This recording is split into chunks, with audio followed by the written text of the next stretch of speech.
Xander shops all the top term insurance companies to save you money. Get started at Xander.com. My husband and I are getting a late start. We don't have any retirement. We don't have a house. I'm 45. He's 51. We have debt. We want to know what we can do to catch up. He's not as gung-ho as I am, but he's getting there. He kind of kept the debt from me, and we're trying to live correct right now in every area possible. We have counseling we're paying for because of trauma we've been through. I'm working 3 jobs. He's working 2. So it's just kind of a lot right now. Okay. So it sounds like we're getting very busy. Sounds like you guys are trying to make more money and come after this, correct? Yes, we've been trying for the last few months. He kind of was doing it on his own, and when I kind of found out more about it, he we got kind of more aggressive about it. What was the debt? What was the debt that he kept from you? We have about $30,000 debt plus the cars, so $50,000. And I knew we had a little bit, but I never knew how much. He just always told me he was taking care of it. And yes, but what I'm asking, what was the debt? Obviously, the cars you probably knew about, but what was the other debt that you didn't know anything about? Mm-hmm.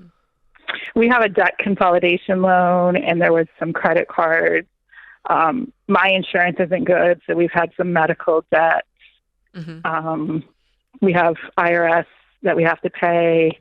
So it wasn't, I'm just trying to get a read on this. It wasn't what we call financial infidelity, where he was hiding all kinds of expenditures. You just weren't paying attention, and you guys kind of got behind the 8 ball, and then he tried to consolidate. I'm just trying to get an understanding of when you say, I didn't know about it, where are you guys emotionally on this deal? Where does it stand? Yeah, it wasn't like he was out spending stuff per se, but a lot of restaurants and stores, and nothing major, but things like that.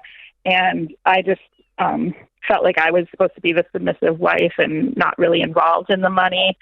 And I had the wrong mindset. Mm-hmm. And now that I do, we're trying to do it right, but it's really hard to break the habit. Got it. To not go to restaurants and things like that. Okay. And so one other question here, because Jade's going to jump in, but I'm just kind of gathering some facts. Mm-hmm. Sure. So you guys have tried. He's tried on his own. Now he makes you aware of it. Now you're going, okay, gosh, we don't like the way this feels. We're going after this. But you started the call by saying, I'm ready to go all in. I'm calling the Ramsey show today. He's sort of kind of not there. What is he not on board? That'll help us. Where is he not on board with where you are? I mean, he is mostly, but I'm trying to live for the Lord. I mean, we're both trying to live for the Lord in every way possible. And just money's kind of not his focus right now. He's trying to get healed in other ways. And got it. Is this a priority right now? You're kind of talking a little bit in riddles. That's right. And I think it's because you're trying to protect delicate information, it seems like. But I want to ask you, is money the most important thing you need to be is walking the baby steps the most important thing you need to be worried about right now? Or are there other fires that are more important that need to be put out? I mean, I guess I kind of want to do both. We're trying to get our money right, but we're trying to get everything else right in our life at the same time. And okay. I know counseling is a huge priority for us that I don't want to give up. Right. All right. So how much are we spending on that a month? $1,000. Okay.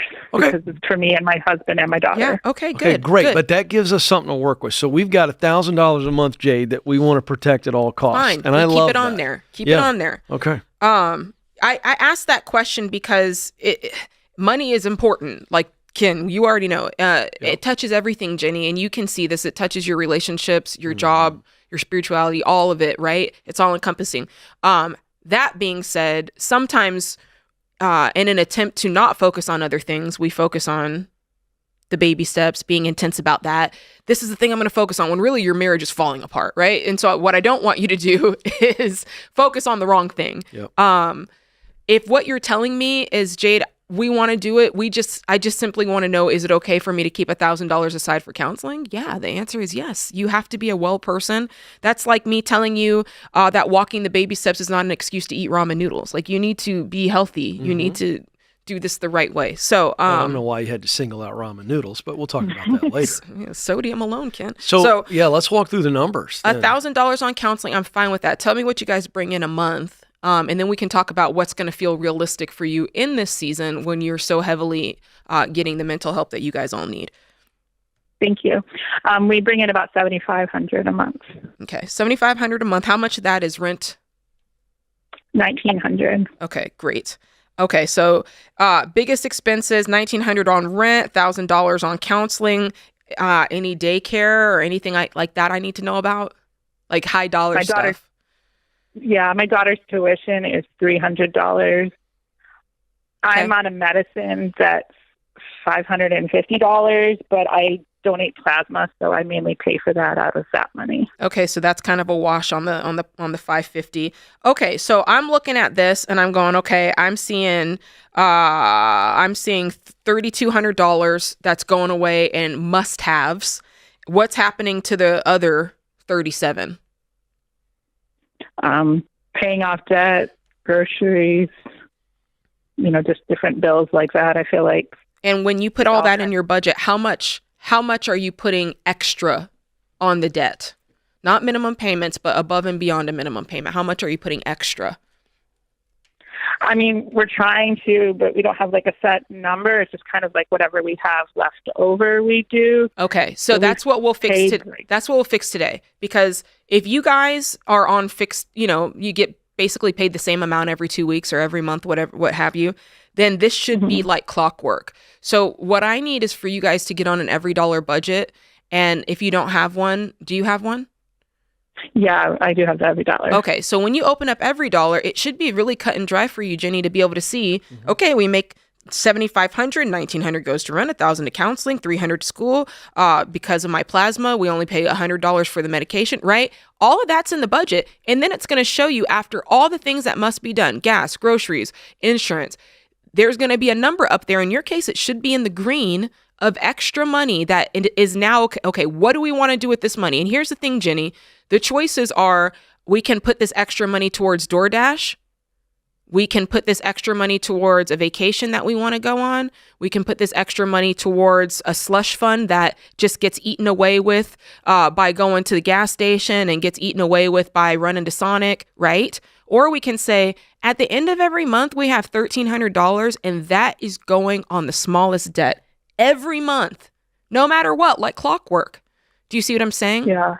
And I think that's what you were talking to Ken about earlier, about the kind of, we just need to start doing it part, right? Mm-hmm.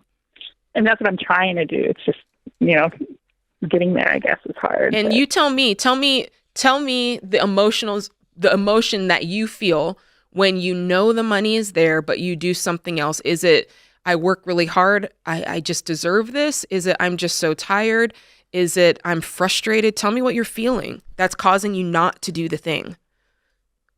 I get frustrated. I know restaurants is really like our weakness, and like we say we're not going to go, and then we go, and just, changing and living that new lifestyle is pretty hard. And I think it's getting to that point. You want to know? I think it is just listening to you. I think you're scared. I think you're afraid. I think you've seen life one way, and the idea of it looking different scares you. Well, I agree with that. And I also would say that now hearing what we know, I think it's hard enough going through therapy, trying to change our life, deal with the trauma, whatever hurt is attached to all this. Can we reset our family? And that on its own is exhausting. Yeah, I think it's hard to go, come on, babe, you need to join me on this debt-free journey too. You're right, Ken. So I do think it is fear of the confrontation and how exhausting it is. But I do think that I would take this to the therapist and go, hey, did a phone call. We're trying to do this money thing. Can you coach us in this therapy about how important it is that we get on the same page there? I would take it to the professional help. Love that you're spending $1,000 a month. Yep. But you guys have got to lean in on every issue. Take that and use that $1,000, and it's going to benefit. Zander is the best place to find term life insurance to protect your family. Visit Zander.com for quotes today.